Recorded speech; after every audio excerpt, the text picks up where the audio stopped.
వినాయక చవితి మహోత్సవాలు మూడో రోజున శుక్రవారం తూర్పుగోదావరి జిల్లా అయినవిల్లి విఘ్నేశ్వర స్వామి ఆలయంలో పంచహారతుల కార్యక్రమం అత్యంత వైభవంగా జరిగింది. ఈ కార్యక్రమాన్ని ఆలయ అధికారులు ఆధ్వర్యంలో ఘనంగా నిర్వహించారు. ఆలయ పూజారులు స్వామివారికి పంచామృతాభిషేకాలు, ప్రత్యేక పూజలు నిర్వహించారు.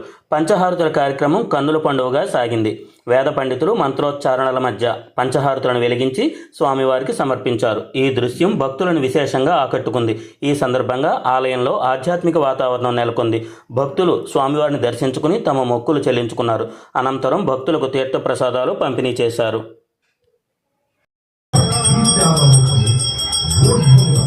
శాంతముఖము విరాజులతో